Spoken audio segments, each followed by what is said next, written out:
Farisi yang bernama Nikodemus, seorang pemimpin agama Yahudi. Ia datang pada waktu malam kepada Yesus dan berkata, "Rabi, kami tahu bahwa engkau datang sebagai orang yang diutus Allah.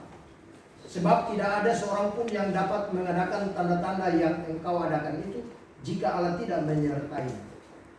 Yesus menjawab katanya, "Aku berkata kepadamu, sesungguhnya jika seorang tidak dilahirkan kembali, ia tidak dapat melihat kerajaan Allah."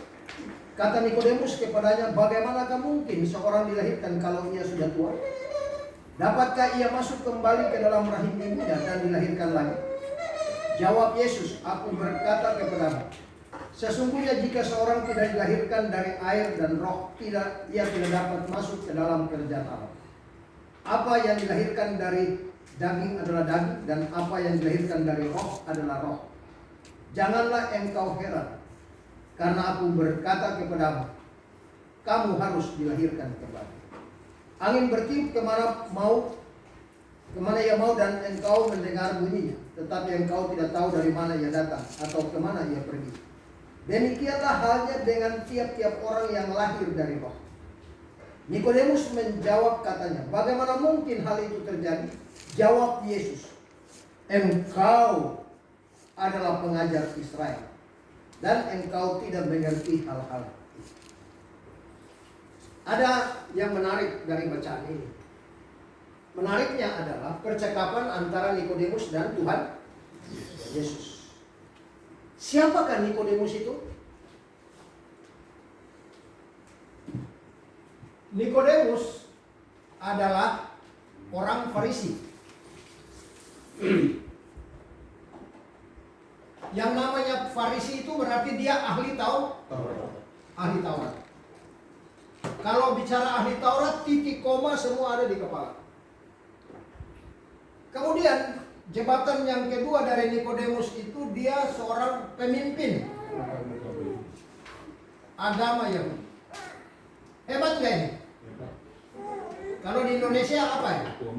Ya, ketua MUI. Jadi dia adalah seorang pendeta Israel. Jabatan yang ketiga apa? Yang kedua adalah pemimpin agama. Yang ketiga itu ayat 10. Seorang dosen Israel. Wah, kalau soal hukum Taurat, wah ini nggak ada lawan, nggak ada tandingan. Kita perhatikan baik-baik. Kedudukan Nikodemus di mata bangsa Israel sangat luar biasa hebatnya. Dia menyandang 3 gelar. Pertama, orang Farisi, artinya ahli Taurat. Yang kedua, seorang pemimpin agama Yahudi. Dan yang ketiga, dosen atau pengajar Israel. Dia datang bertemu dengan Yesus pada waktu malam, dan dia menyapa Yesus begini, "Rabi, kami tahu bahwa engkau diutus oleh Allah, karena tidak ada orang yang mengadakan tanda-tanda sebagaimana yang engkau adakan." Tentunya harusnya Yesus menjawab dengan merespon, "Wah, luar biasa Nikodemus, kok tahu?" Tapi ternyata tidak demikian. Sapaan Nikodemus kepada Tuhan bahwa kami tahu bahwa engkau datang sebagai orang yang diutus Allah. Malah Tuhan Yesus balik menjawab begini, "Jika engkau tidak dilahirkan kembali, engkau tidak melihat kerajaan Allah." Kira-kira jawaban Yesus ini membingungkan Nikodemus? Bingung. Nikodemus pikir, bagaimana lahir kembali? Karena itu di ayat yang keempat, kata Nikodemus kepadanya, "Bagaimana mungkin seorang dilahirkan kalau sudah tua?" Kalau begitu ngerti nggak Nikodemus ini apa itu kelahiran kembali? Tidak ngerti. Nah, kalau Nikodemus seorang pemimpin agama, bagaimana dengan jemaatnya? Jadi dia sendiri tidak tahu apa itu lahir kembali. Lalu bagaimana dengan jemaah yang dia pimpin? Jadi kalau pendeta saja sudah tidak tahu, bagaimana dengan jemaatnya? Tuhan Yesus mengatakan perumpamaan, orang buta menuntun orang buta, dua-dua masuk jurang. Sekarang yang menjadi pertanyaan, Tuhan Yesus tegaskan, jika kamu tidak lahir kembali. Nah, pertanyaan kita, lahir kembali itu lahir dari mana? Lahir kembali. Ya? Ya, lahir kembali, lahir dari Allah. Lahir dari Allah. Kita buka Yohanes 1 ayat 12-13. Yohanes 1 ayat 12-13. Barang siapa menerimanya, diberinya kuasa supaya menjadi anak-anak Allah, yaitu mereka yang percaya dalam namanya. Orang-orang yang diperanakan bukan dari darah ataupun dari daging, bukan pula bukan pula secara jasmani oleh seorang laki-laki, melainkan dari Allah. Jadi benar, lahir kembali itu harus lahir dari Allah. Kan kita semua ini kan kelahiran pertama kan dari kandungan ibu. Tetapi yang Tuhan Yesus maksudkan di sini lahir kembali. Lahir dari kandungan ibu sudah. Lalu yang dimaksud dengan lahir kembali itu seperti apa? Nikodemus menerjemahkan, menafsirkan lahir kembali masuk lagi ke dalam rahim. Ya bagaimana mungkin lah sudah segede udah tua bangka ini masuk lagi dalam kandungan ibu. Berarti di sini kesimpulan Nikodemus yang dosen, pemimpin agama, orang Farisi tidak tahu apa itu lahir. Nah, lahir kembali, lahir dari Allah. Dari jawaban muncul pertanyaan. Kenapa dari Allah? Kenapa dari Allah? Kita buka Yohanes 4 ayat 24.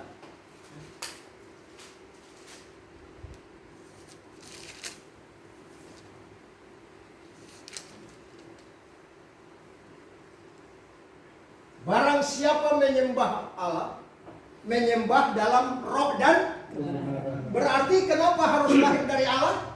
Karena Allah itu roh. Iya. Dari jawaban muncul lagi pertanyaan, mengapa dari roh? Kenapa dari roh? Wah, ini setiap jawaban pasti ada pertanyaan. Kenapa dari roh? Kita buka Roma pasal 8 ayat 6.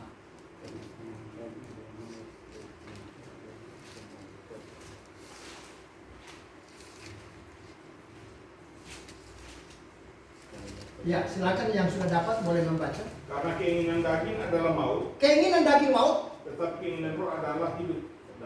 Baik, terima kasih. Berarti lahir kembali itu sama dengan lahir dari Allah.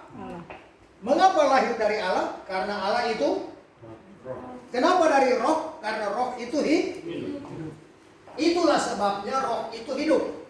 Ketika Maria mengandung dari Roh Kudus, ya, benih yang di dalam kandungan Maria itu benih dari Roh Kudus itu kemudian dia lahir menjadi bayi namanya ya. Dan Yesus itu juga dia hidup. Itu. Jadi lahir kembali itu lahir dari Allah. Kenapa lahir dari Allah? Karena Allah itu roh. Kenapa harus dari roh? Karena roh itu hidup.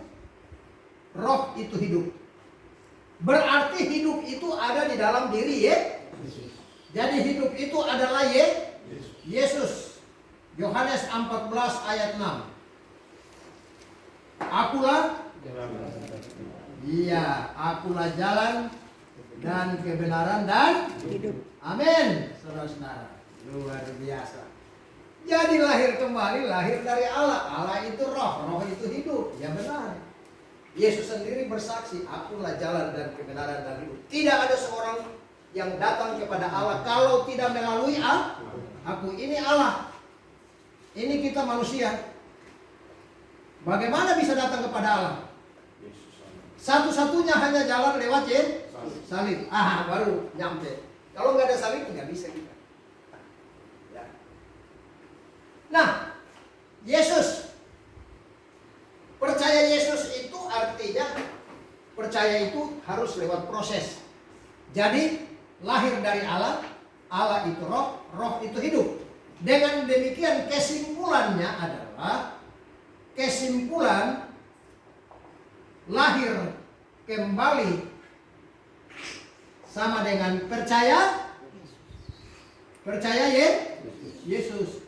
Nah, percaya Yesus ini kita uji juga karena semua orang juga ngomong percaya. Pertanyaannya, kita percaya Yesus itu butuh nggak proses? Percaya Yesus itu ada proses. Ada proses. Apa prosesnya? Kita buka Yohanes 5:24. Yohanes 5 ayat 24.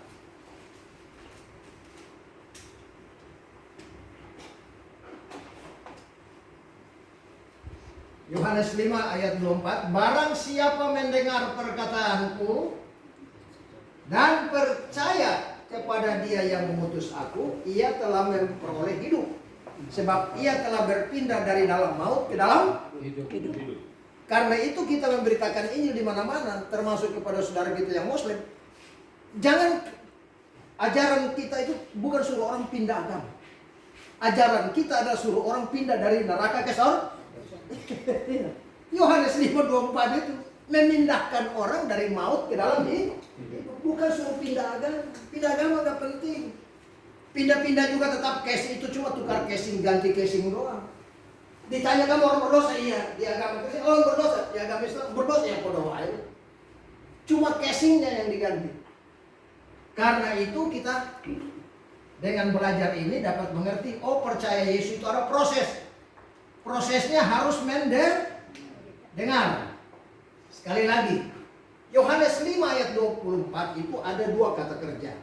Pertama adalah mendengar, baru kedua percaya.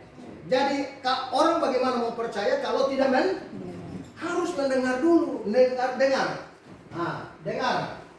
Dengar apa? Ya, betul. Kita buka Efesus 1 ayat 13. Nah, itu. Dengar apa? Dengar Injil keselamatan. Dengar Injil keselamatan. Di dalam dia kamu juga karena kamu telah mendengar firman kebenaran yaitu Injil keselamatan. Di dalam dia kamu juga ketika kamu percaya dimeteraikan dengan Roh Kudus yang dijanjikan. jangan stop. Kapan Roh Kudus dijanjikan? Kapan janji Roh Kudus diberikan? Janjinya tertulis dalam Yohanes 14 ayat yang berapa? 26, 27. Ya, ayat 16, 17, 26 dan 27. Itu ingat betul itu. Penggenapan dari janji itu pada hari raya Pentakosta. Kisah Rasul 1, Kisah Rasul 2 ayat 1 sampai 4. Diambil kembali itu damai sejahtera Wahyu 6 ayat 4a.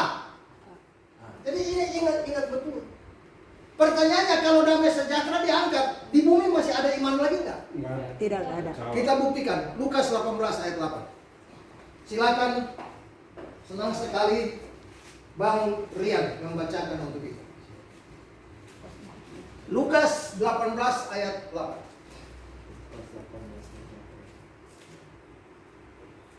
Roh Kudus diangkat, damai sejahtera diangkat, berarti kita juga diangkat.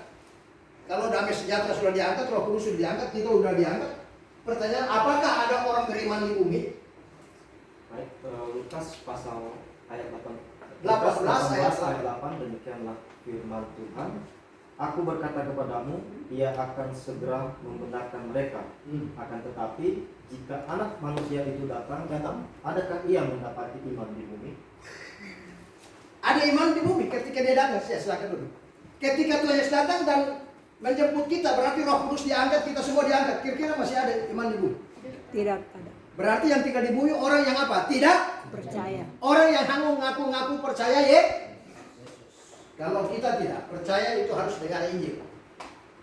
Mendengar Injil keselamatan. Di dalam dia kamu juga, ketika kamu percaya dimeteraikan dengan Roh Kudus. Nah, dengar Injil keselamatan. Pertanyaannya, apa itu Injil? Apa itu Injil? Injil buka Roma pasal 10 ayat 15b. Berita Sukacita. Sukacita. Iya. Apa itu Injil? Injil adalah berita sukacita. Silakan kalau sudah dapat Roma pasal 10 ayat 15b. Jangan malu-malu, baca firman. Dan bagaimana mereka dapat memberitakannya jika mereka tidak diutus? Seperti ada tertulis, betapa indahnya kedatangan mereka membawa kabar baik atau berita Sukacita. iya. Jadi Injil itu adalah berita sukacita. Ya kan? Mengapa harus dengar Injil? Mengapa harus Injil? Mengapa harus Injil? Roma 1 ayat 16. Injil adalah kekuatan. Allah yang menyelamatkan. Injil kekuatan Allah yang menyelamatkan. Jadi kita lihat di sini, kesimpulan lahir kembali itu percaya Yesus. Percaya Yesus ada proses, harus mendengar. Mendengar apa? Mendengar Injil keselamatan. Apa itu Injil? Injil adalah kabar baik, berita sukacita. Mengapa harus dengar Injil? Karena Injil itu kekuatan Allah yang menyelamatkan setiap orang yang percaya. Kalau begitu, apa inti daripada Injil? Inti Injil ialah, tadi sudah dikhotbahkan di dalam 1 Korintus pasal yang ke-15 ayat 3 dan 4, bahwa Kristus mati. Kemudian apa? Kubur. Habis itu apa? Bangkit. Bangkit naik kemana? Ke sorga. Naik ke sorga. Waktu dia bangkit, kita yang percaya ikut bangkit nggak? Bangkit. Bangkit. Dibangkitkan menurut apa? Roh. Efesus 1 Petrus 3:18. Sebab juga Kristus telah mati sekali untuk segala dosa kita, ia yang benar untuk orang-orang yang tidak Benar. supaya ia membawa kita kepada ia yang telah dibunuh dalam keadaan tetapi yang telah Bangkitkan. menurut Roh. berarti kalau begitu kita sudah turut dibangkitkan belum? Sudah. Kristus ada di mana? Sorga. Berarti kita juga ada di mana? Sorga. Ya, kok masih ada di sini? Roh kita ada di sorga. Iya, buka Kolose, berikan buka lagi. Kolose. Wah, ini mantap ini. Kolose. Buka Kolose pasal 3, ayat yang ketiga. Begitu. Ngapain dong? Kolose 3 ayat 3. Silakan seorang pria, bapak boleh. Laki-laki boleh. Yang sudah dapat. Kolose 3 ayat 3. Kolose 3 ayat 3. Sebab kamu telah mati. Dari ayat 1 aja ulang, biar jelas.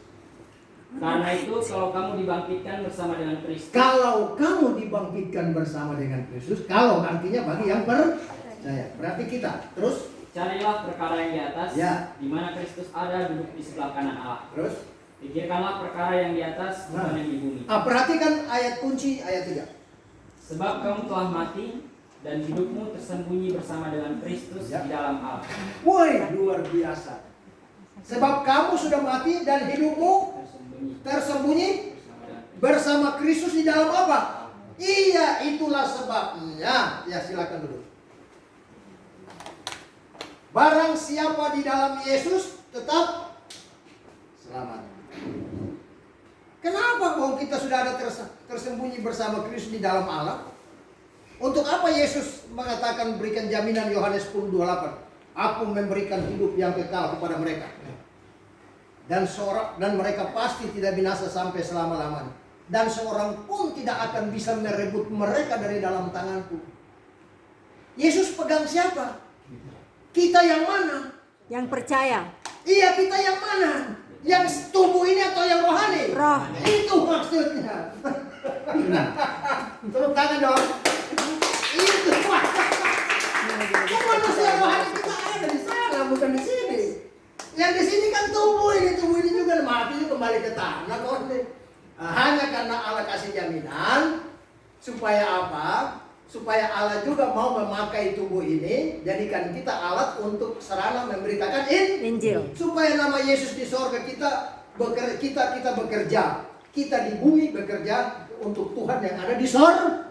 Ya kalau kita semua sudah terangkat ke sorga, siapa lagi bekerja?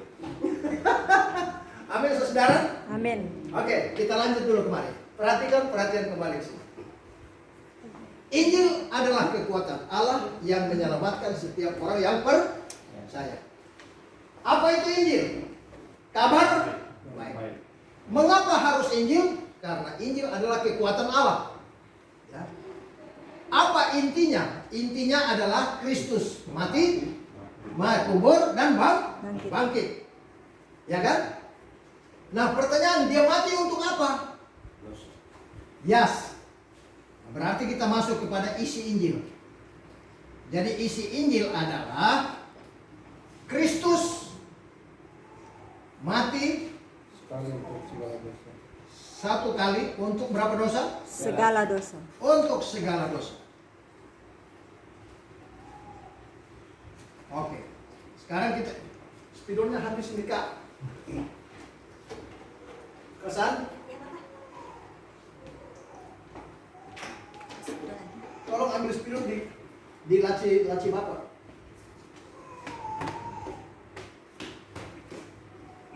Ya, ini segala dosa ini penting nih. Ya.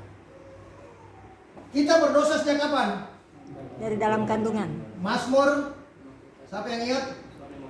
51. Ayat 7, berarti kita 0 tahun. 0 tahun dalam kandungan. Hari ini perjalanan kita.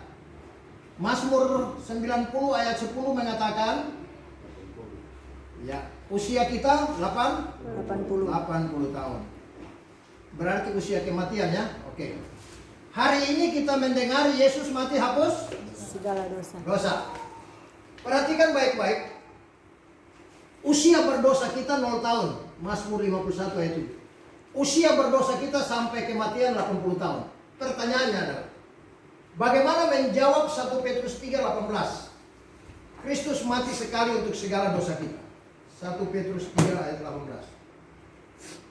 Bagaimana kita menjawab itu? Perhatikan, segala dosa itu apakah dari segala dosa itu apakah dari kandungan sampai hari ini? Atau segala dosa itu dari kandungan sampai mati? Tenang. Coba cucu mau dengar cucu punya komentar.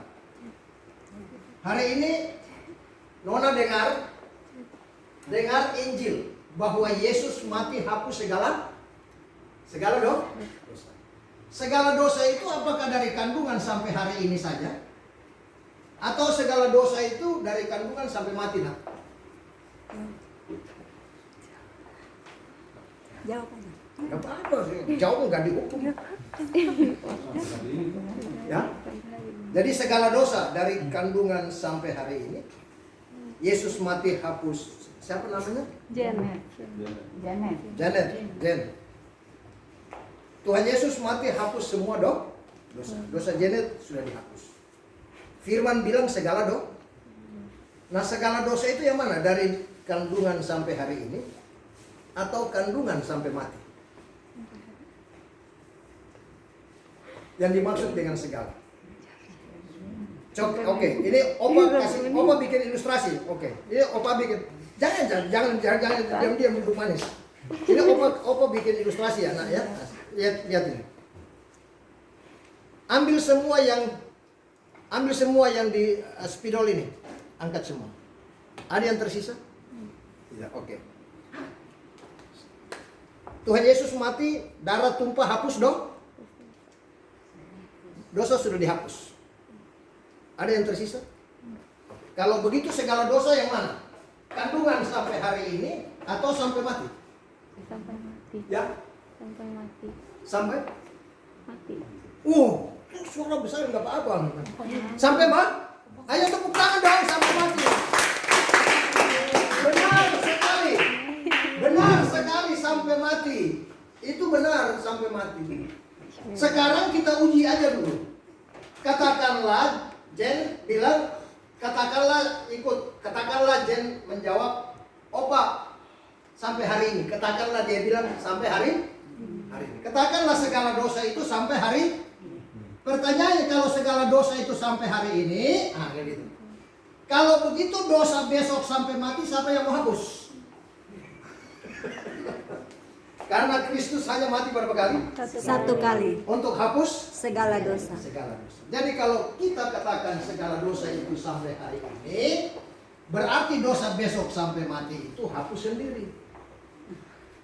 Karena Yesus hanya satu kali Jadi yang benar segala dosa itu dari kandungan sampai mati. Dosa besok sudah dihapus belum?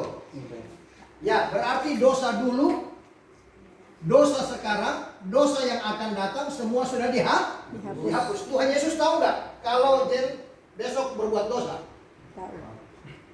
Tahu kan?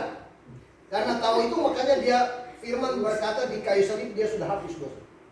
Petrus belum menyangkal Tuhan. Tuhan Yesus katakan begini, sebelum ayam berkokok, engkau sudah menyangkal aku?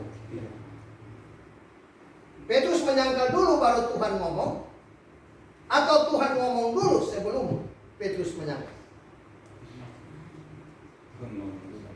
Tuhan ngomong dulu toh, sebelum Petrus Menyangkal. Jadi Tuhan ngomong bukan setelah Petrus menyangkal. Tuhan Yesus berkata sebelum ayam berkokok, engkau sudah menyangkal aku berapa kali? 3 kali. Yudas, sebelum Yudas tangkap menjual Tuhan Yesus, Yudas sudah diberitahu oleh Tuhan Yesus, orang yang satu pinggan ya mencelupkan ya sama-sama. Nah ini dia yang akan menyerahkan. Nah itu. Berarti Tuhan Yesus sudah tahu bahwa yang akan menyerahkan itu Yudas. Murid-murid sudah tahu? Belum. Belum. Sama halnya dengan kita. Kita belum buat dosa besok, Tuhan Yesus sudah hapus. Berarti dia mati di kayu salib, satu kali mati dan dia hapus segala dosa. Dengan demikian dosa kita dibeli, dibayar dengan darah. Harganya Lunas. Dosa tidak boleh kredit. BTN boleh cicil. Motor boleh cicil.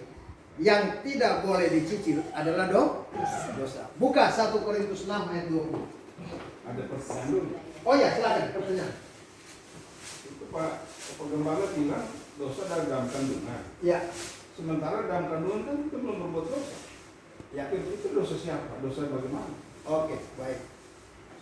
Iya kan? Ya. Ini pertanyaannya bagus kan. Sejak dalam kandungan sudah berdosa. Kita buka dulu di dalam Roma 5 ayat 19. Roma 5 ayat 19.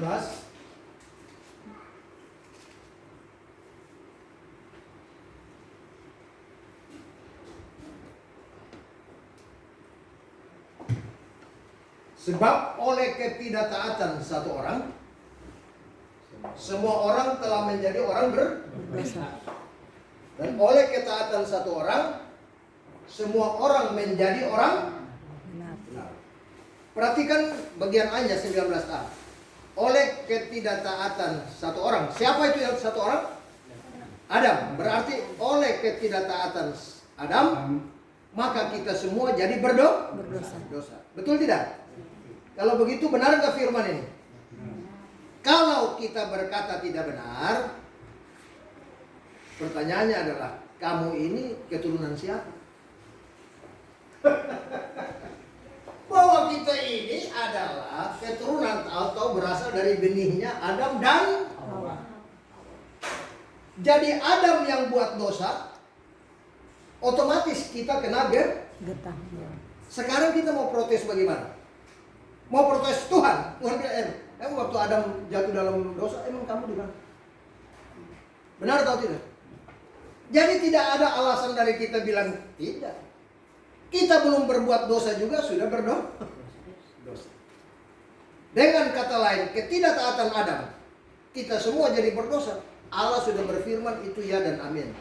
Karena kita ini berasal dari benih Adam dan Hawa. Turun temurun. Buka Yehezkel 18 ayat 2.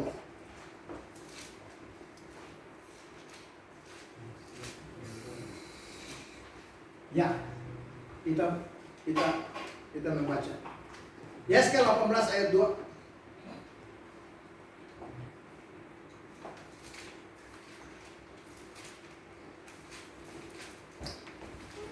Yesaya 18 ayat 2. Ya. Ada apa dengan kamu? Ada apa dengan kamu? Sehingga kamu mengucapkan kata sendirian ini di tanah Israel. Ayah-ayah makan buah mentah Hah? dan gigi anak-anaknya menjadi biru. Mau lari sampai di mana? Hah? Yang makan buah siapa di situ? Ayah-ayah. Yang gigi ngilu siapa? Anak-anaknya. Luar biasa, mau firman Tuhan dilawan. Kita ini berasal dari jenis siapa? Adam. Jadi kalau Adam yang makan, kita kena kata memang mau protes. Ayub bilang begini, Ayub dalam Ayub pasal 3 dan pasal 11. Tuhan, lebih baik aku tidak dilahirkan dalam dunia daripada aku lahir. Itu Ayub.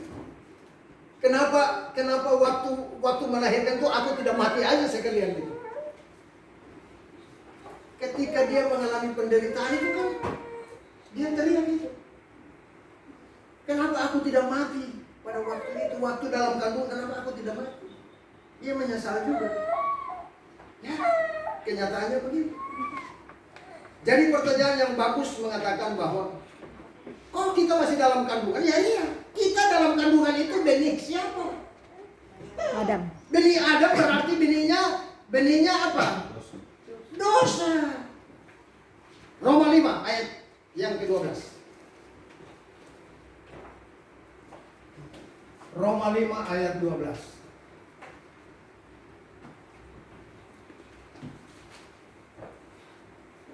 Sebab wah ini mesti ada cepat baca nih. Tergantung. Sebab itu sama seperti dosa telah masuk ke dalam dunia oleh satu orang. Dan oleh dosa itu juga maut, demikianlah maut itu telah menjamah kepada semua orang. Karena semua orang telah berbuat dosa. Amin, tepuk tangan dong. Berarti kita semua jadi berbuat dosa karena dosa. Sekarang kau pakai dalil apa lagi? Jadi kalau kita bilang bahwa jangan ada ajaran di luar sana mengatakan begini. Ajaran mengatakan bayi dalam kandungan mati masuk surga, dari mana rumusnya? Emang bayi tidak berdosa? Emang bayi itu bukan orang berdosa? Memang berbuat dosa belum, tapi dia status berdosa. Berdosa dan berbuat dosa itu tidak sama. Berdosa itu status, berbuat dosa itu tindakan. Dia lahir dulu besar curi uang, nah itu berbuat dosa. Tapi di dalam kandungan benihnya adalah dosa. Amin. Jadi tidak ada alasan. Dosa masuk ke dalam dunia oleh satu orang. Dan oleh dosa itu juga maut. Dan maut sudah menjalar kepada semua orang. Dan semua orang telah berbuat dosa. Nah, bersyukur bahwa dengan matinya Yesus di kayu salib, dia bayar lunas dosa kita. Dosa kita lunas. Lunas dosa. Buka 1 Korintus 6 ayat 20.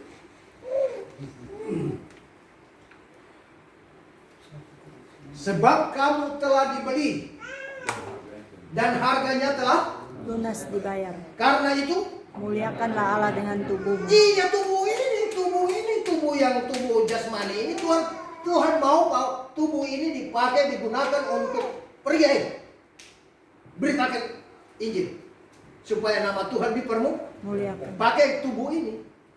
Kenapa tubuh ini disuruh pakai? Ya kan kamu sudah tersembunyi dalam diriku. Kamu ada di sana, tapi aku masih kasih Roh Kudus masuk ke dalam supaya pimpin kamu, supaya gerakan tubuh ini pergi memberitakan Injil. Jadi kalau tubuh pergi beritakan Injil, masuk surga masuk, tapi di surga kamu dapat Upah. Upah itu didapat bukan hasil kerja yang rohani di surga, tidak, dari tubuh ini. Karena itu 1 Korintus 6:20 bilang, kamu telah dibeli harganya lunas, karena itu muliakanlah Allah dengan tubuh. Jelas tidak? Saya boleh bertanya? Silakan. Dari tadi. Mengenai tadi yang apa tuh yang Bapak barusan jelasin, saya sedikit mau bertanya tentang dosa, ya, konsep dosa. Ya. Minggu kemarin saya sudah dapat ajarannya. Dosa, ada dosa warisan dari Adam. Tadi secara alkitabiah itu bisa dipertanggungjawabkan, ya. Dan orang berdosa dengan orang berbuat dosa punya definisi yang berbeda. Ya, kalau orang berdosa, contoh tadi yang Bapak barusan sampaikan itu bayi dalam kandungan. Kalau orang berdosa, kalau orang berbuat dosa, dia melakukan satu kejahatan. Tapi dia sudah berbuat dosa. Saya ambil satu perumpamaan, contohnya begini Pak. Ada pasangan suami istri, Kristiani, ya secara agama Kristiani dan percaya akan Tuhan Yesus sebagai Juru Selamat. Ketika mereka mengandung bayi dan bayi itu dilahirkan, bayi itu umur 2 bulan, 3 bulan dan tidak tahu apa-apa, tidak bisa berbuat dosa. Terus kelanjutannya bayi itu seperti apa Pak? Dia belum bisa percaya tentang Tuhan Yesus, dia belum tahu kebenaran, dia belum dilahirkan kembali, belum dilahirkan kembali. Oke, Bapak kembalikan pertanyaan. Dia berasal dari benih siapa? Dari benih Adam, dari benih istrinya, dari ibunya. Iya, tapi ibunya dari siapa? Dari Adam. Terus dari ke atas tuh? Ya. Yang buat dosa siapa? Adam. Kalau begitu benih yang keluar dari Adam itu dosa bukan? Dosa. Itu saya jawab. Gak bisa, kita gak bisa berdamai. Kita semua berasal dari benih. Berarti bayi yang sudah lahir itu 2 bulan, 3 bulan ada kecelakaan, umpamanya contoh, berarti dia meninggal, ibaratnya gitu ya, dalam ketika saya katakan meninggal. Roma 5:12 coba. Dipahami baik-baik, Roma 5:12. Di situ ada jawaban.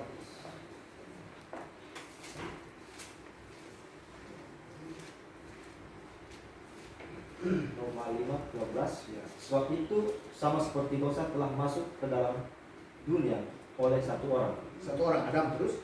Dan oleh dosa itu juga maut. Oke, maut berarti kematian ya. Terus Demikianlah maut itu telah menjalar kepada semua orang. menjalar berarti turun tadi itu. Turun. Menjalar terus, dia menjalar terus sampai anak cucu, cece cici. Menjalar kan? Berarti ikut nggak bayi yang di dalam? Selesai jawabannya. Jadi kalau orang bilang bayi itu suci dari mana? Landasan Alkitabnya mana? Harus ada bukti. Tidak ada satu dasar Alkitab yang mengatakan bayi itu ya di dalam kandungan mati dia masuk surga, itu enggak. Tetap benihnya itu kan kata menjalar itu. Waduh, kalau tumbuhan menjalar tuh enggak? Merambat. Dosa masuk ke dalam dunia oleh satu orang dan oleh dosa itu juga maut. Maut telah menjalar kepada semua orang karena semua orang telah. Iya. Allah tahu nggak bahwa semua orang berbuat dosa? Tahu. Gak usah diomongin juga. Allah oida. Allah sudah melihat pengetahuan rohani, pengetahuan ilahi. Oida artinya dia lihat ke depan. Kita belum berbuat, dia udah tahu. Jadi kalau dia bilang akibat dosa Adam semua berbuat dosa, ya memang Allah yang tahu. Buka Ulangan 29:29. Saya boleh nyambung sedikit dari pertanyaan ini, boleh nggak? Boleh.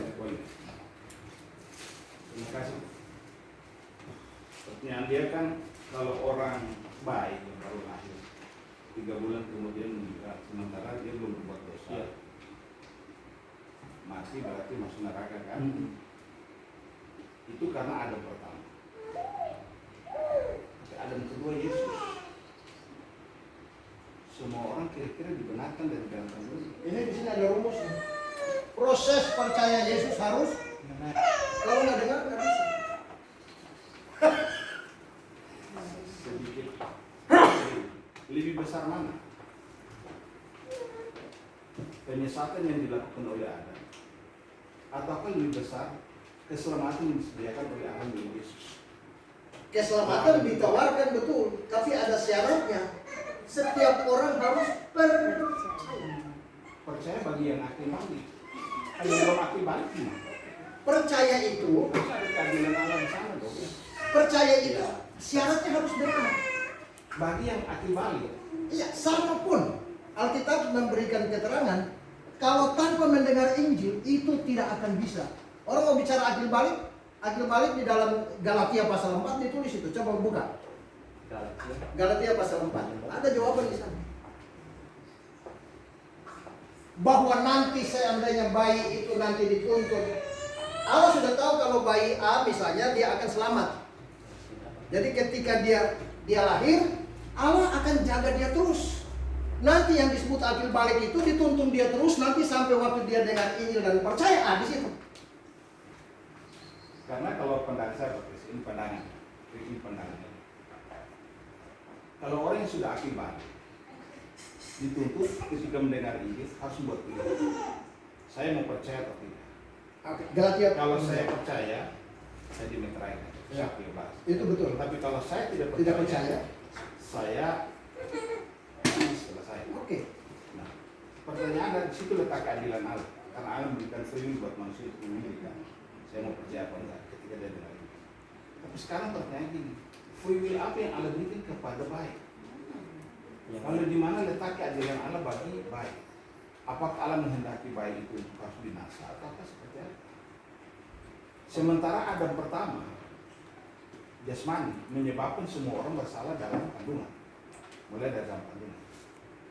Berarti harusnya Adam kedua Yesus juga menyelamatkan orang dari dalam kandungan. Tidak otomatis. Coba Tidak kita buka. otomatis. Benar, saya setuju dengan pendapat itu. Tidak otomatis bagi yang akil balik, yang tadi akil dari ini.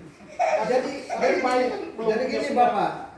Jadi gini Bapak, di Alkitab itu tidak ada bicara akil balik. Itu sama sekali tidak ada. Jadi soal percaya itu harus lewat, tidak ada satu ayat yang mari kita baca dulu Galatia, kita baca dulu biar firman yang jawab. Galatia 4 tadi. Pasal 4 ayat 1 sampai ayat yang ke-7. Galatia pasal 4 ayat 1 sampai dengan yang ke-7. Yang dimaksud ialah selama seorang ahli waris belum akil balik, sedikit pun ia tidak berbeda dengan seorang hamba. Sungguh pun ia adalah tuan dari segala sesuatu. Ini ilustrasi ya. Tetapi ia berada di bawah perwalian dan pengawasan sampai pada saat yang telah ditentukan oleh Bapaknya. Demikian pula kita, selama kita belum akil balik, kita takluk juga kepada roh-roh dunia. Ya, terus Tetapi setelah genap waktunya, maka Allah mengutus anaknya yang lahir dari seorang perempuan dan takluk kepada hukum Taurat. Ia diutus untuk menebus mereka yang takluk kepada hukum Taurat, supaya kita diterima menjadi anak. Terus Dan karena kamu adalah anak, maka Allah telah menyuruh roh anaknya ke dalam hati kita. tahan dulu.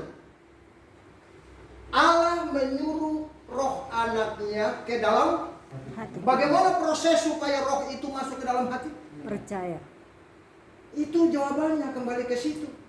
Jadi setiap orang yang percaya itu akan menerima roh Allah. Oke, baca selesai. Pertanyaan lanjutnya. Oke, sudah juga. Pertanyaan gini. Kapan Adam disebut sebagai orang berdosa? Tidak ada dasar Alkitab. Apakah kapan Adam disebut bersalah di mata Allah? Apakah sebelum dia makan buah ataukah sesudah dia makan buah? Kapan kekudusan Allah itu keluar daripada Adam? Apakah sebelum dia makan buah atau sesudah dia makan buah? Ya, pertanyaannya bagus. Kita buka Kejadian 2:17. Kita lihat dulu.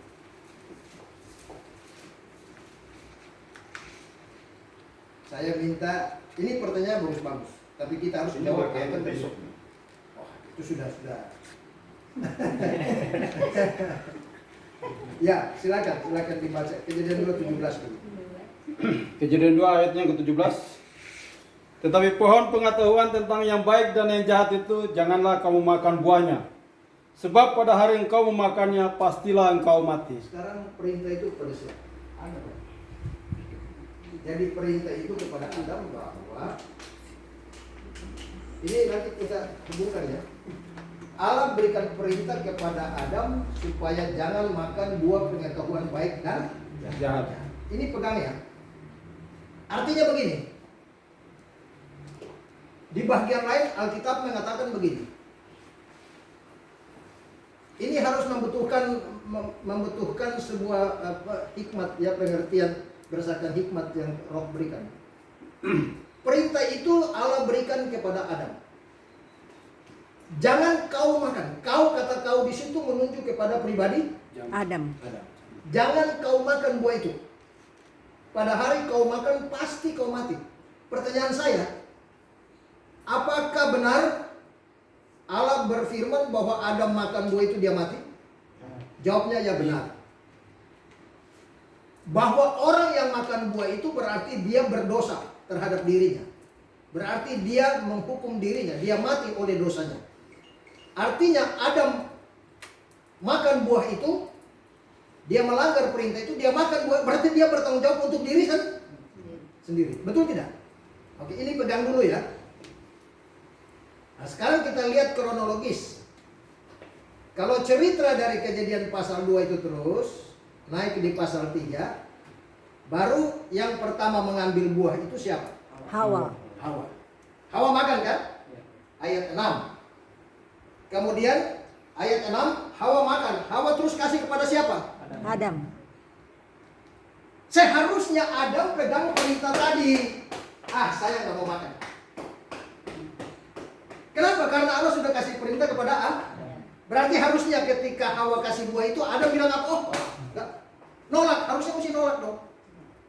Tapi karena Adam memilih untuk makan buah itu, itulah di situ kata kunci salahnya Adam di situ.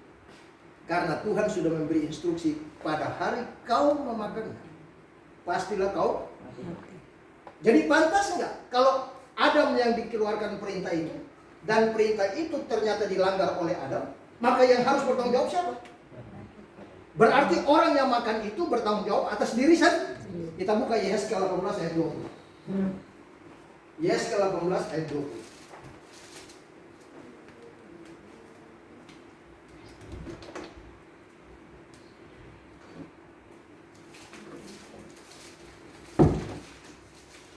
Yesaya 18 ayat 20.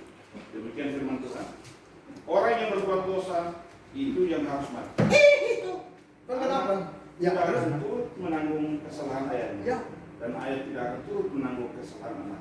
Ya. Orang benar akan menerima berkat kebenarannya, dan kefasikan orang fasik akan tertanggung atas. Iya. Yesaya 18 ayat 20 itu mengatakan, orang yang berbuat dosa itu artinya dia mati, dia bertanggung jawab atas dosa sendiri. Perintah Kejadian 2:17 yang dilanggar oleh Adam. Yang makan buah siapa? Bukan. Yang makan buah siapa? Yang makan buah siapa? Perintah Kejadian 2:17 di perintah itu Allah berikan perintah kepada siapa? Adam. Yang makan buah itu siapa? Hawa dan Adam. Iya, siapa? Nah, sesuai perintah. Kita tarik dulu garis. Adam. Adam. Jadi bukan soal Hawanya. Yang Tuhan tuntut siapa? Adam. Memang tahu itu Hawa makan. Hawa kasih ke Adam. Kenapa disalahkan? Harusnya salahnya Adam ialah siapa suruh kau makan. Kan kau sudah dapat perintah jangan makan. Karena itu dihubungkan dengan Yesaya pasal 18 ayat 20. Siapa yang berbuat dosa? Ya dia bertanggung jawab sendiri. Kita ini bukan berasal dari keturunan perempuan, saudara. Kita ini berasal dari keturunan laki-laki. Keturunan perempuan cuma satu orang, Yesus. Supaya nanti baru dia bereskan dosa kita. Tapi kita berasal dari keturunan laki-laki. Jadi Tuhan menyalahkan Adam itu karena dosa. Karena itu Roma pasal 5 ayat 19 dan juga Roma pasal 5 ayat 12 Allah mengatakan ketidaktaatan ada, semua orang jadi berdosa. Dosa masuk ke dalam dunia oleh satu orang, yaitu Adam. Dosa itu sudah maut menjalar pada semua orang akan berbuat dosa. Memang di dalam 1 Timotius pasal 2 kita buka 1 Timotius pasal 2 ayat 14.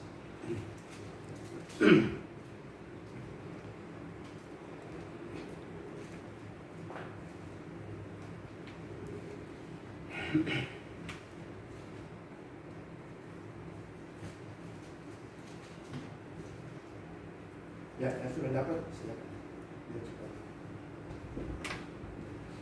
1 Timotius pasal 2 ayat 14. 1 Timotius pasal 2 ayat 14. Lagi pula bukan Adam yang tergoda, melainkan perempuan itulah yang tergoda dan jatuh ke dalam dosa. Iya. Demikian. Terima kasih. Karena itu 1 Timotius pasal 5. Baca ayat 22.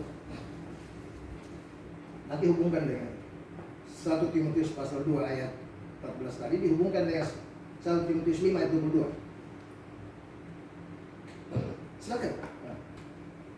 Janganlah engkau terburu-buru menumpangkan tangan atas seseorang, dan janganlah terbawa-bawa Jangan terbawa-bawa ke dalam dosa orang lain. Iya, persoalan ya cukup. Jangan terbawa ke dalam dosa orang. Adam terbawa ke dalam dosa Allah. Perintah kepada Adam itu jangan makan buah tidak diindahkan. Ketika Hawa kasih itu buah dia makan. Memang betul yang tergoda dan jatuh adalah Hawa. Tapi yang salah ialah mengapa Adam memilih untuk makan, itu persoalannya. Karena itu dihubungkan dengan Yehezkel pasal 2:18-20. Siapa yang berbuat dosa, ya dia yang harus mati karena dosa itu. Jadi benar bahwa Allah tidak bertentangan firman. Perintah Allah jelas kepada Adam. Nah, sampai suruh Adam makan, ya berarti kau mati. Itu maksudnya. Alkitabiah, bagaimana? Jelas atau tidak? Cukup. Bang, pertanyaan, lanjut. Saya bikin semangat. Ini ilmunya udah tinggi nih. Ini jangan begini Bapak ayat-ayat pada keluar semua. Nah iya dong. Anak yang kecil baru lahir, taruhlah ada yang seminggu meninggal, ada yang lahir sebulan meninggal, dia udah dinyatakan dosa, ya kan? Ya, iya. Karena sejak lahir, sejak kandungan udah berdosa. Iya kan? Gimana menyelamatin dia itu? Kalau kita kan punya dosa, tobat saya kan nih, saya punya banyak dosa nih, saya tobat. Saya Tuhan mengampuni dosa saya. Anak itu gimana nolongnya? Karena dia meninggal bawa dosa. Iya. Ya kalau memang dia. Kita nggak ada jawabannya, Pak. Enggak dia bilang, gimana Pak cara nolongin dosa anak bayi ini? Ada bayi, oke. Ada bayi waktu lahir mati, masuk surga. Ada. Belum tahu kan? Ada bayi yang lahir mati masuk surga.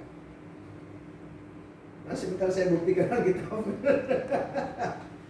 Berbeda dengan bayi yang lahir mati masuk neraka. Artinya Allah tidak mungkin bertentangan dengan firman-Nya. Kalau Allah bilang Yohanes 3:16, barang siapa percaya kepadanya tidak Binasa. melainkan beroleh hidup yang Kekal. artinya Allah tidak bisa lagi bertentangan firman satu dengan yang lain. Barang siapa percaya, nah untuk percaya itu harus proses dengan dengar. Roma 10:17, iman timbul dari Pendengaran. pendengaran oleh Firman Tuhan. karena itu bayi pun harus mendengar firman. Dan saya akan buktikan dari Alkitab bahwa ada bayi yang ketika mengandung langsung mati. Ada. Tapi dia masuk surga. Mari kita buka. Sadam. 2 Samuel pasal 12. Mari buka.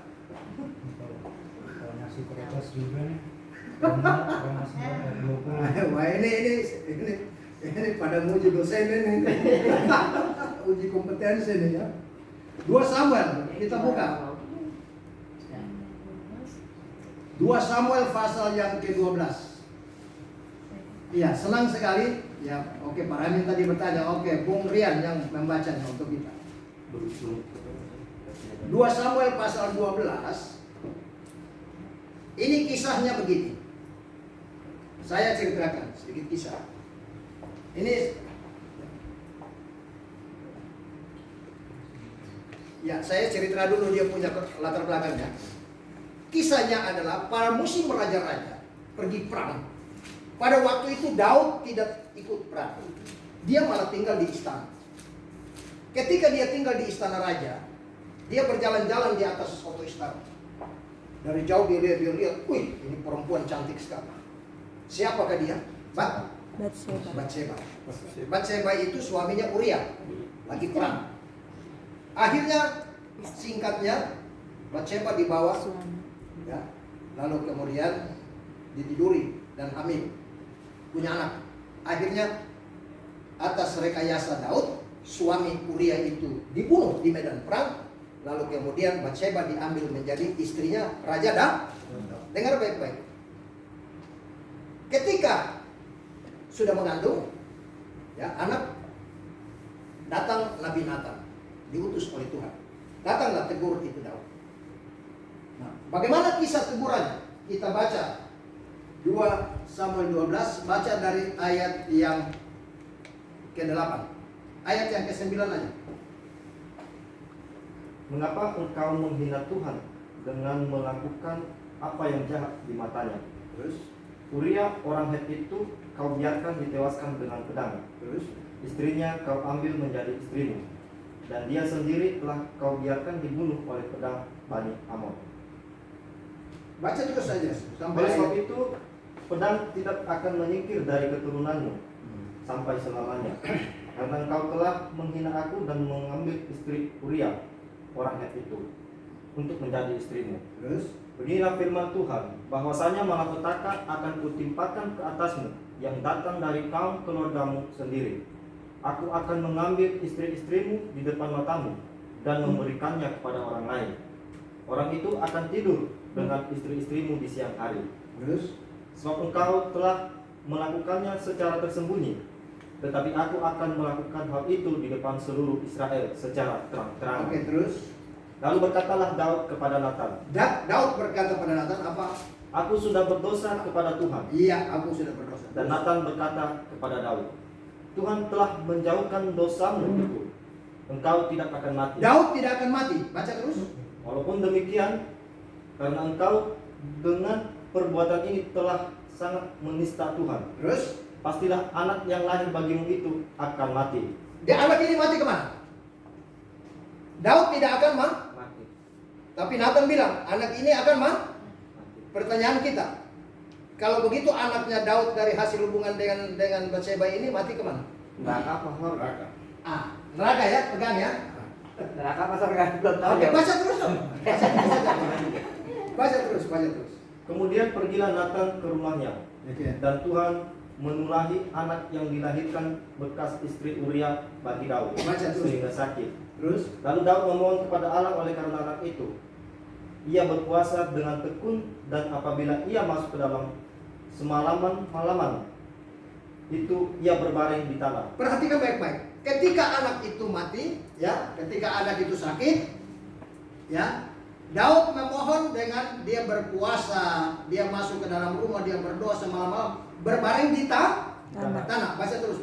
Maka datanglah kepadanya para tua-tua yang di rumahnya untuk meminta ia bangun dari lantai. Tetapi ia tidak mau. Daud tidak mau. Terus? Juga ia tidak makan bersama-sama dengan mereka. Tidak makan dan tidak apa. Terus? Pada hari yang ketujuh matilah anak itu. Anak ini mati. Terus? Dan pegawai-pegawai Daud takut memberitahukannya kepadanya Terus? bahwa anak itu sudah mati. Terus? Sebab mereka berkata, ketika anak itu masih hidup, kita telah berbicara kepadanya, tetapi ia tidak menghiraukan perkataan kita. Bagaimana kita dapat mengatakan kepadanya anak itu sudah mati? Jangan-jangan ia mencelakakan diri. Berarti ada ketakutan kan? Dari dayang-dayang raja kan? Oke, pegawai raja. Terus? Ketika Daud melihat bahwa pegawai-pegawainya berbisik-bisik, mengertilah ia bahwa anak itu sudah mati. Anak itu sudah mati. Lalu Daud bertanya kepada pegawai-pegawainya, sudah matikah anak itu? Sudah matikah anak itu? Jawab mereka, sudah. Sudah. Lalu Daud bangun dari lantai, ia mandi dan berurap dan bertukar pakaian. Tahan dulu. Waktu anak itu masih sakit, dia bermasa malam-malaman tidur di tanah, tidak mau makan, tidak mau minum, mau disapa juga tidak mau. Betul tidak? Ya. Tapi ketika anak itu sudah mati, malah dia bangun dan dia apa? Bermakan. Oke. Baca terus. Entar bisa. Lanjut dan berurap. Ayat 20 itu. Lalu Daud bangun dari lantai, ia mandi dan berurap dan bertukar pakaian. Ia masuk ke dalam rumah Tuhan dan sujud menyembah. Terus? Sesudah itu pulanglah ia ke rumahnya. Sebentar tahan. Ya. Sujud menyembah berarti dia ucap apa? Syukur. Oke, terus. Sesudah itu pulanglah ia ke rumahnya dan atas permintaannya dihidangkan kepadanya roti, lalu ia makan. Loh, dia minta roti. Orang-orang pasti kaget lah. Waktu dia anaknya masih sakit, dikasih makan ini dia nggak mau. Kok ketika anaknya mati kok kebalikan? Bingung kan? Oke, baca terus. Berkatalah pegawai-pegawainya kepadanya, Dengar baik-baik. apakah artinya hal yang kau perbuat ini? Apakah artinya hal yang kau perbuat ini? Oleh karena anak yang masih hidup itu, Oleh karena anak yang masih hidup itu engkau berpuasa dan menangis. Tetapi sesudah anak itu mati, engkau bangun dan makan. Kenapa dia bangun dan dia makan? Kenapa ada sukacita? Kenapa dia bersyukur pergi menyembah Tuhan? Baca ayat selanjutnya. Jawabnya, selagi anak itu hidup, Selagi anak itu hidup, aku berpuasa dan menangis karena pikirku, siapa tahu Tuhan mengasihani aku sehingga anak itu tetap hidup. terus. Tetapi sekarang ia sudah mati. Tetapi sekarang sudah mati. Mengapa aku harus berpuasa? Mengapa harus berpuasa lagi? Dapatkah aku mengembalikannya lagi? Dapatkah aku kembalikan anak itu padaku? Aku yang akan pergi kepada. Aku yang pergi kepadanya. Tetapi dia tidak akan kembali. Ia tidak akan kembali. Ya, cukup. Ini membuktikan secara rohani bahwa keluarga Daud adalah keluarga Allah, orang kudus. Pasti anaknya juga sudah mendengar Injil. Dari pernyataan ayat yang ke-22 itu, selagi anak itu hidup, aku berpuasa dan menangis. Pikirku, siapa tahu Tuhan mengasihani aku sehingga anak itu tetap hidup. Tetapi sekarang ia sudah mati. Mengapa aku harus berpuasa? Dapatkah aku mengembalikannya lagi? Aku yang akan pergi kepadanya. Berarti dikumpulkan bersama dong. Daud bilang aku yang pergi, akan ketemu dia, tapi dia tidak mungkin datang. Tidak mungkin. Artinya bahwa anak itu juga memperoleh keselamatan. Dia pasti sudah mendengar Injil dari Bapa. Dan sesudah anaknya mati, baru Daud berhubungan lagi dengan Batseba. Punya anak siapa? Salomo. Dan Salomo itulah yang meneruskan tahta Daud. Apakah mereka bukan orang beriman? Kalau bukan beriman, sederhana saja. Kok kenapa Daud bilang, akulah yang pergi kepada dia dan bukan dia kepada aku? Ini ada kebenaran yang hanya bisa diterima dengan iman. Tapi nggak ada ayat yang berkata bahwa itu masuk surga. Itu prasangka Daud aja. Ya, tapi ini kan Melalui rohani dia, tapi Iya. tidak ada ayat, tidak Iya. ada pengajaran yang mengatakan bahwa anak itu berakhir di surga. ya. Jadi itu sebuah pernyataan rohani dari Tahu Daud. feelingnya dia. Daud dari Tapi belum tentu anak itu berakhir di surga. Ya kan dia kan yang lebih tahu. Bagaimana dia tahu dia bukan Tuhan? Apa bedanya Daud sama kita? Ya kan dia Sama. bilang, dia bilang, dia lebih tahu.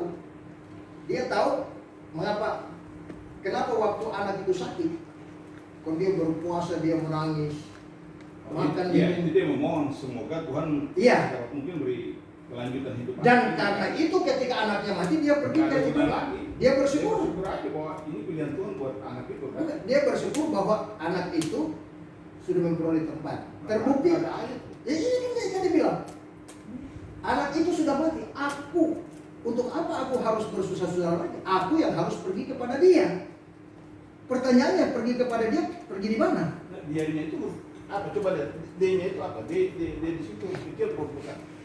Kepada dia itu apa? Kecil atau besar? Dapatkah aku mengembalikannya lagi? Aku yang akan pergi kepadanya, bukan pada dia, kepadanya. Nggak ada relevansi tentang anak itu untuk masuk surga. Tetapi ia tidak akan kembali kepada. Ya ini memang hanya bisa diterima kan dengan hikmatnya. 1 Korintus 2 ayat 9. Kalau tanpa hikmat nggak bisa.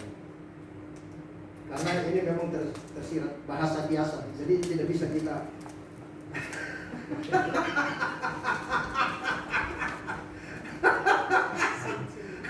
Sama dengan 2 Korintus pasal.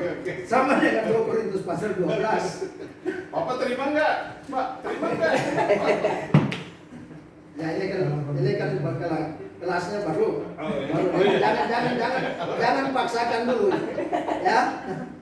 Masih bayi. Oke, buka Ibrani pasal 5. Buka Ibrani pasal 5. Saya biar cepat nyambung kok. Buka Ibrani pasal 5.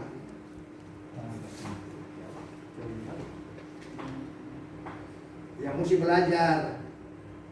Ibrani pasal 5 baca ayat yang ke-11 sampai ayat yang ke-14. Jadi memang ya, silakan. Oke, Berani? pasal 5. Ya, sudah, silakan.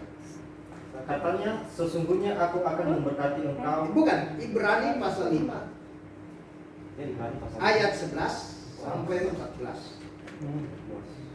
Tentang hal itu. Ya. Tetapi kami ingin Tentang hal itu, Ibrani 5 kan? Ya, ayat 11 sampai 14. Baca dari ayat 11. tenang dulu, Oh, iya, iya. Bung Rian. Sorry. Ya, saya ulang ya. Tentang hal itu banyak yang harus kami katakan. Saya banyak yang akan saya ngomong, hanya ya belum saatnya. Oke, baca. Tetapi yang sukar untuk dijelaskan Iya. karena kamu telah lamban dalam hal mendengarkan. Oke, terus aja baca terus. Apa yang- Sebab sekalipun kamu ditinjau dari sudut waktu, Oh, sudut waktu sudah dewasa nih Bung Rian ini. Oke, sudah terus. seharusnya menjadi pengajar. Iya, sudah bisa tuh. Tapi Kamu masih perlu lagi diajarkan asas-asas pokok Iya. dari pernyataan Allah. oh iya. Dan kamu masih memerlukan susu, Belum masih susu, masih baru lahir baru kok. bukan makanan keras. Iya. Terus Sebab barang siapa masih memerlukan susu, ia tidak memahami ajaran tidak tentang memahami. kebenaran. Ini kebenaran firman, pikiran Allah nggak bisa dipilih dengan pikiran kita. Sebab ia adalah anak kecil. Iya, oke, cukup sudah. Sudah. Jadi Bung Rian masih anak kecil. Ya. Itu firman bilang. Jadi jangan kita mau paksakan makanan 5 hari, kasih makan paramin 1 hari, muntah semua nanti. Ya, belajar dulu, ada tahapannya. Semua ada jawaban, bukan tidak ada jawaban. Jadi doktrin yang mengatakan bayi mati masuk surga itu tidak ada. Boleh mengatakan bayi mati masuk surga, boleh. Saya hanya minta satu, tolong buktikan secara alkitabiah bahwa dia mati masuk surga. Itu saja. Sebab saya bisa membuktikan secara alkitabiah bahwa bayi pun ya yang percaya, bayi yang percaya bisa masuk surga. Yang tidak percaya pasti ke neraka. Itu ada ayat Alkitab. Tetapi bayi yang semua bayi lahir kemudian mati masuk neraka itu nggak ada ayat. Maksudnya semua bayi yang lahir kemudian mati masuk surga itu nggak ada ayat. Kecuali dia beriman. Dan itu kita bisa buktikan secara alkitabiah.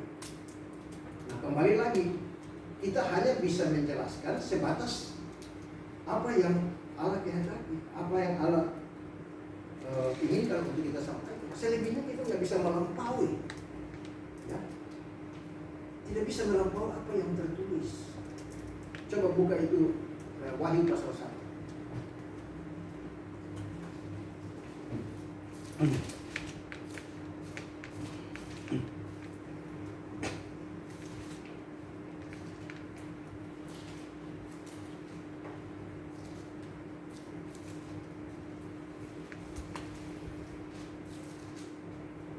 Wahyu pasal 1 ayat 1. Inilah wahyu Yesus Kristus yang dikaruniakan Allah kepadanya, supaya ditunjukkannya kepada hamba-hambanya apa yang harus segera terjadi.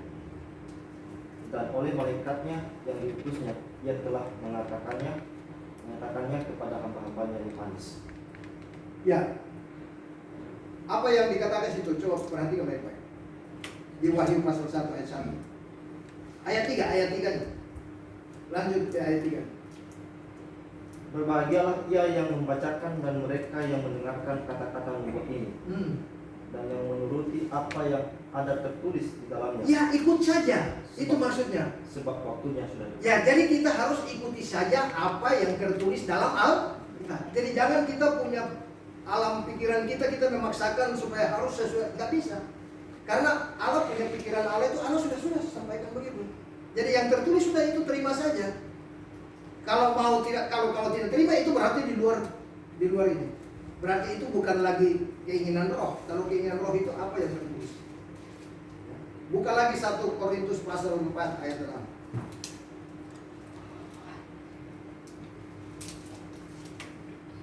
Karena banyak sekarang ini, zaman sekarang ini banyak orang di luar sana menggunakan pertanyaan logika, pakai logika manusia. Ya, pakai logika ya, firman bukan logika manusia. Ayat 6. Saudara-saudara, kata-kata ini aku kenakan pada diriku sendiri dan pada Apolos, karena kamu, supaya dari teladan kamu belajar apakah artinya ungkapan. Jangan melampaui yang ada tertulis. Udah cukup. Terima kasih. Saudara yang kudus, kita belajar firman ini. Kita hanya mengimani apa yang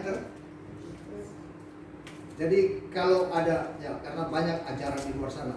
Karena itu Efesus pasal 4 mengatakan ayat 11 sampai ayat yang ke-16.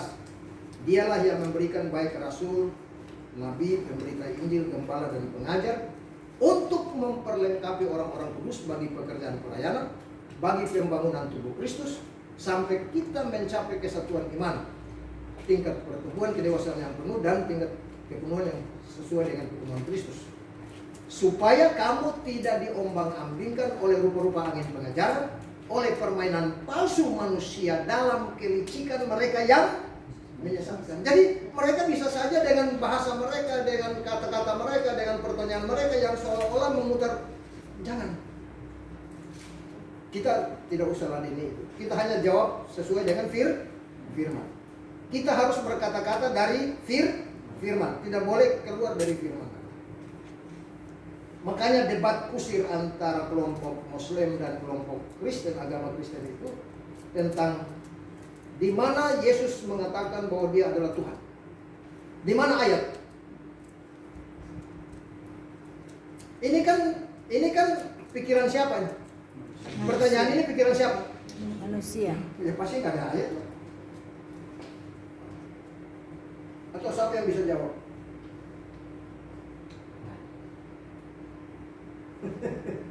Di mana ayat yang mengatakan bahwa Yesus berkata dia adalah Tuhan? Ya itu yang selama ini mereka debat di luar sana. Itu artinya mereka debat kusir, buta tuntun. Kita nggak bisa masuk situ. Kalau saya jelasin ya sama orang-orang Islam kenapa nih tambahan aja selagi saya masih di Muslim ya, kenapa orang Kristen punya Tuhan dua? Kalau itu masih kulit jangan ngomong begitu ya. Kenapa orang Kristen punya anak? Di Islam Allah itu, Allah itu tidak diperanakan dan tidak beranak. Kata dia kan? Oke. Saya bilang Yesus itu adalah Nabi Isa. Ya. Nabi Isa lahir dari Bunda Maria yang tidak punya suami. Ya. Kata orang Islam itu ada kun fayakun, apa yang Allah kehendaki terjadilah akan terjadi. Jadi, harusnya itu bisa melahirkan seseorang tanpa punya suami. Iya. Ada Allah kan? Itu ada dari Islam. tanpa berhubungan. Tanpa bingung. Kenapa katanya Yesus itu disebut anak Allah? Kalau kamu kasih sayang sama anak kamu siapa aja ya anak bapak. Ya. Jadi anak Allah kan mewakili kan. Udah. Jadi saya Oke. Ya. bahasa gitu, saya jelasin. Jadi jangan ada kesalahpahaman antara Kristiani dan Muslim. Salah, kamu yang salah tafsir. Oh iya, Allah itu tidak punya anak, nggak bisa melahirkan dan tidak dilahirkan. Betul, benar kan? Tapi apa yang Allah katakan, kun fayakun, apa yang kukehendaki terjadilah apa juga. Iya. Sama kan sejarah sama Kristiani maupun Islam. Nanti Sama Nabi. kita Jadi lahir Nabi Isa lahir di Bunda Maria kan? Dari Maria kan? Maria. Oke. Ya udah, selingan aja. Ya, mari kita simpulkan ini dulu. Lahir kembali, lahir dari Allah itu, Roh. roh itu Hidup. dan hidup itu ada pada diri Yesus. Yesus. Berarti kesimpulan lahir kembali itu sama dengan percaya. Percaya Yesus itu ada proses. Yohanes pasal 5 ayat 24 bilang mendengar dan percaya. Roma pasal 10 ayat 14, 13 sampai 15 juga bilang harus mendengar, ya, percaya. Kemudian Efesus 1 ayat 13 bilang mendengar Injil keselamatan, ya, mendengar Injil keselamatan. Dan ketika percaya dimeteraikan dengan Roh Kudus. Dari 3 ayat ini menunjukkan ada 3, masing-masing ayat itu ada 2 kata kerja. Yohanes 5:24 ada 2 kata kerja, mendengar, percaya. Roma 10 ayat 14 dan 15 juga ada 2 kata kerja, mendengar dan percaya. Efesus 1:13 juga 2 kata kerja, yaitu mendengar dan percaya. Jadi kalau proses ini tidak dilewati, nggak bisa. Orang tidak bisa, karena Allah tidak mungkin. Contoh misalnya Rahab seorang pelacur. Kalau berdasarkan kita secara manusia, mana ada orang pelacur masuk surga? Tapi terbukti Alkitab memberikan kesaksian dia beriman. Sebelum orang Israel merebut kota Yeriko, mereka sudah keburu gemetar. Kenapa gemetar? Rahab mendengar. Wah, kabar bahwa Allah Israel sudah apa nama? Sudah membunuh Firaun dan bala tentaranya di laut Mati. Itu kabar itu didengar. Allah mengeringkan itu laut Teberau. Dan ketika berita sampai ke telinga mereka, mereka sudah gemetar. Jadi orang satu kota Yeriko itu gemetar, termasuk Rahab. Nah, ketika diutus 2 orang pengintai datang untuk mengintai kota Yeriko, Rahab yakin betul, wah ini pasti orang-orang dia sembunyikan. Lalu di situ ya, ada perjanjian antara Rahab dengan kedua pengintai. Apa isi perjanjian? Saya sudah menolong. Memang saya sudah dengar bahwa Allah Israel itu luar biasa. Dan saya percaya, dia bilang, saya percaya Allah Israel sudah mengeringkan laut Teberau. Dan kami sekota ini pun sudah berletak. Oleh karena itu, karena saya percaya maka saya terima kalian berdua di sini. Saya sembunyikan di sini. Tapi tolong buat perjanjian dengan saya. Kalau nanti kota Yeriko ini di bumi hanguskan oleh orang Israel, tolong selamatkan saya dan keluarga. Ini benar. Waktu dikepung sampai 7 kali, 7 hari berturut-turut, hari ke-7. Tapi sebelum proses penyelamatan Rahab dan juga keluarga dicatat di Alkitab. Karena itu dalam Ibrani pasal 11, Rahab ditulis sebagai orang yang beriman. Karena iman, Rahab. Nah, jadi semua timbul dari iman.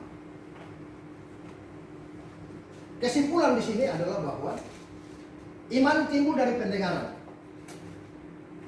Mendengar apa? Berita sukacita. Mengapa harus dengar berita sukacita? Berita sukacita adalah Injil. Injil yang menyelamatkan. Kristus mati, dikuburkan, bangkit. Jadi berarti segala dosa kita dari kandungan sampai mati sudah dihapus oleh Yesus. Betul tidak, Jan? Kalau begitu besok jatuh dalam dosa, berbohong dosa. Dosa ini sudah dihapus belum? Sudah belum? Sudah. Dosa ini sudah dihapus. Tuhan tahu kalau nanti lusa Pak Min katakanlah lagi dongkol sama orang, kan dosa itu, dongkol aja, dongkol. Tuhan tahu dosa itu sudah dihapus ya. Kitanya belum tahu kalau kita berbuat dong, tapi Tuhan sudah tahu. Jadi sebelum peristiwa yang terjadi ke depan juga Tuhan itu sudah tahu ya kita ciptaannya tuh. Nah, jadi yang benar adalah segala dosa kita dari kandungan sampai mati sudah dihapus. Harganya lunas. Dan kita dikuduskan berapa kali? Untuk berapa lama? Nah setelah kita, ini yang penting yang banyak orang di luar tidak mengerti. Ada prinsip yang harus kita mengerti, Ibrani 10 ayat 10. Ini yang banyak di luar tidak mengerti. Ibrani 10 ayat 10. Ibrani 10 ayat 10 ini kita diapakan? Dikuduskan berapa kali? 1 kali. 1 kali untuk selamanya. Jadi dengan demikian berarti kalau kita dikuduskan berarti kan Allah yang menguduskan. Kita pasif, Allah aktif. Allah menguduskan kita. Caranya bagaimana? Melalui persembahan tubuh Yesus di atas kayu. Nah setelah kita dikuduskan berarti Allah, karena Allah yang menguduskan, otomatis Allah sendiri yang merubah panggilan. Nah ini penting sekali. Kalau di dalam Roma 5:19 Allah sendiri memanggil Adam dengan mengatakan Adam melanggar semua manusia berdosa, itu kan Allah yang sebut. Nanti ketika kita percaya kepada Yesus ini, dikuduskan sekali untuk selama-lamanya, Allah robah lagi panggilan itu. Jadi yang memanggil kita orang berdosa itu kan Allah, bukan Adam. Ketika kita percaya kepada Yesus, Allah robah ulang lagi. Panggilannya bukan panggilan tetapi Allah panggil kita dengan panggilan apa? Kudus. Mari kita buka ayat 2 Timotius 1 ayat 9. Ini penting sekali. Banyak orang tidak mengerti. 2 Timotius 1 ayat 9. Oke, saudara Joni pasti. 2 Timotius 1 ayat 9. Bacanya pelan-pelan supaya kita kata demi kata kita baca Alkitab itu bukan baca koran ya.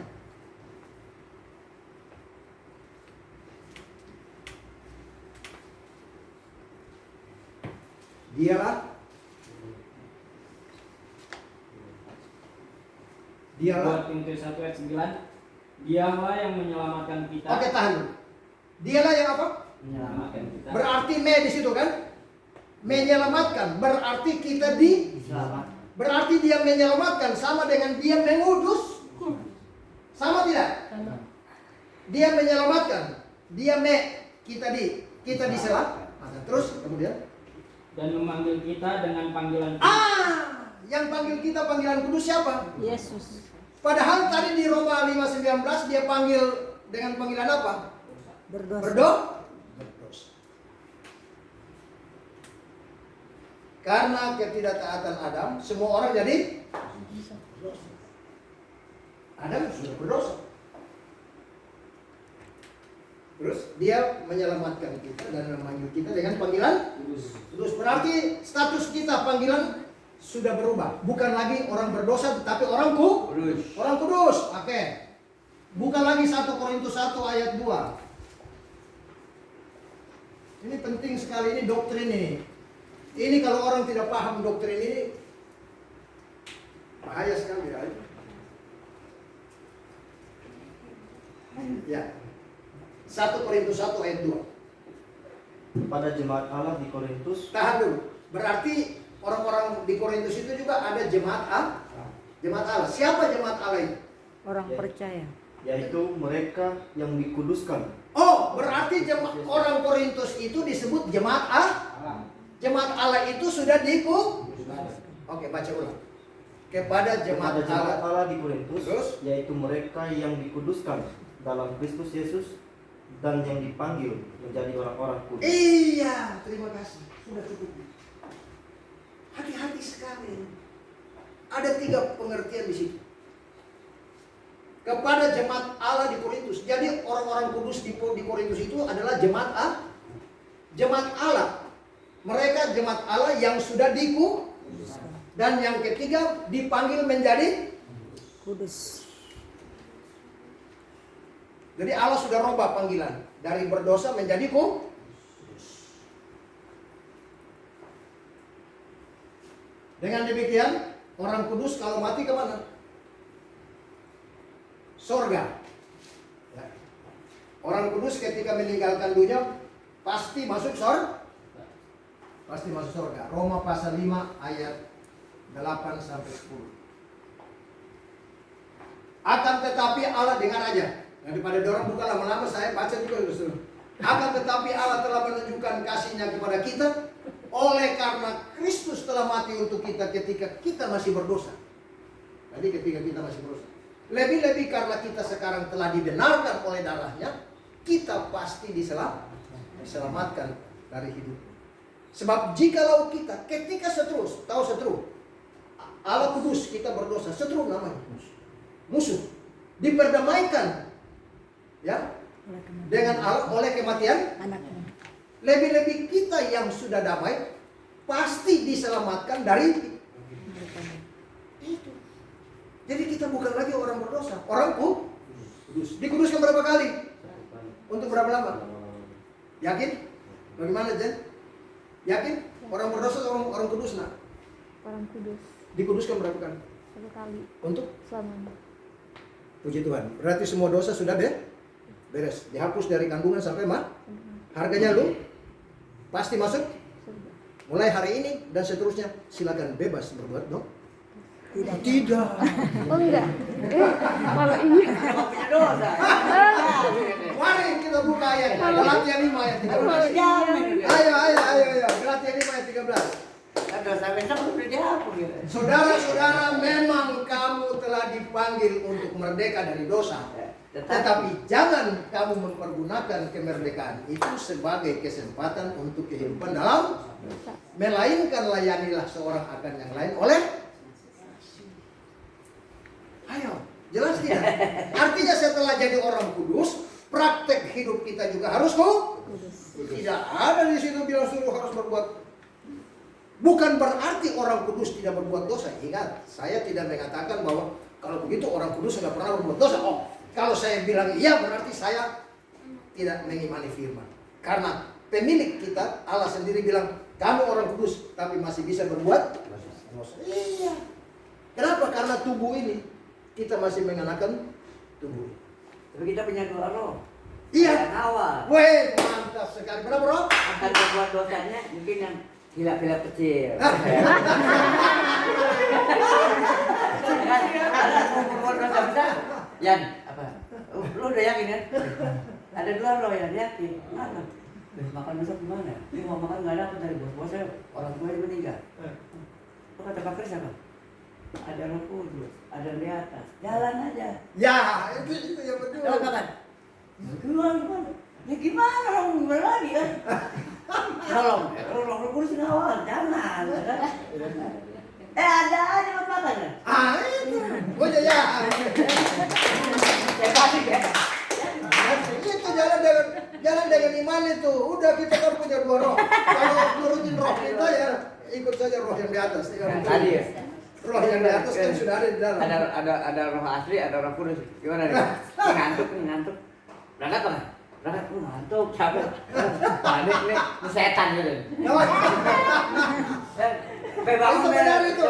Jadi kalau ada timbang-timbang, rasakan lo setan lo. Bicara itu kelakuan ya. Dalam goncangan kan dibuat goncangan. Betul. Coba. Luar biasa. Bangun. Ya, itu baru betul. Tidur nggak pernah pakai kasur, sekarang pakai kasur kan? Apa yang punya kasur? Puji Tuhan. Kan? Saya bilang, ya, lu berapa lama? Gitu. Ya susah, pakai kopi. Pakai kasur ya, iya. Kan pakai kasur siapa? Nah diduga kan? Iya, kita kos. Lantas yang punya kos banyak barang lebih. Buat baik, pakai. Siapa? Ingat ya? Tidak diduga. Puji Tuhan. Itu yang betul. Kalau biasa. tadi dia ngingetin saya. Ya. Bangun be, setan tuh be. Ya. Ngantuk ya ngomong Pak Kris. Bangun be. Oh iya. Ingetin bro, setan lagi kuat deh bangun tidur. Ya ada Roh Kudus be. Oke, puji Tuhan. Ada kesaksian kenyataan. Jadi kembali lagi, Keyakinan. kelahiran kembali itu bukan lahir dari manusia, tapi lahir dari Allah. Allah itu roh dan roh itu hidup. Berarti lahir kembali itu sama dengan percaya Yesus. Percaya Yesus itu melalui proses. Tidak bisa kita duduk di bawah pohon mangga tiba-tiba ada orang datang, saya percaya Yesus. Enggak begitu. Harus mendengar ini. Harus ada orang lain yang memberitakan ini. Dan orang itu diutus untuk menyampaikan kabar baik.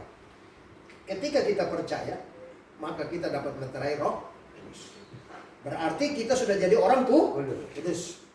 Dikuduskan sekali untuk. Nah, dengan demikian kesimpulan akhir bahwa lahir kembali itu adalah pekerjaan dari Roh Kudus. Coba bangun berdiri, kita baca Titus 3 ayat 5. Titus 3 ayat 5. Kita baca bersama-sama. Titus pasal 3 ayat 5.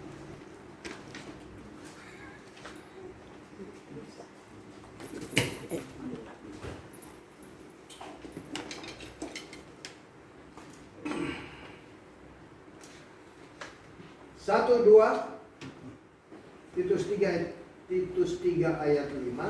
Satu dua tiga.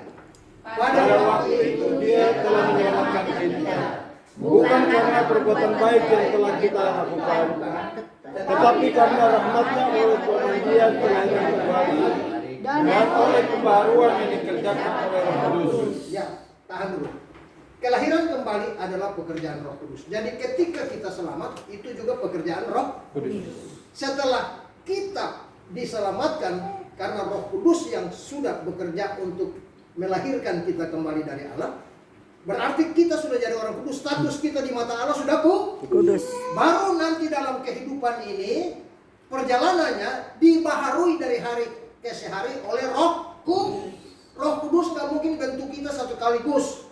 Baru lahir baru bayi lahir terus bisa berjalan, nggak bisa begitu. Dia tuntun kita, dia bimbing kita. Amin. Amin. Jadi kita sudah dilahirkan kembali oleh Roh Kudus, tetapi bukan berarti Roh Kudus lepas kita. Roh itu juga yang akan membaharui hidup kita hari ke hari. Efesus pasal 4:23 mengatakan kita dibaharui dari hari ke hari di dalam roh, ya, dan pikiran supaya kita bertumbuh. Amin.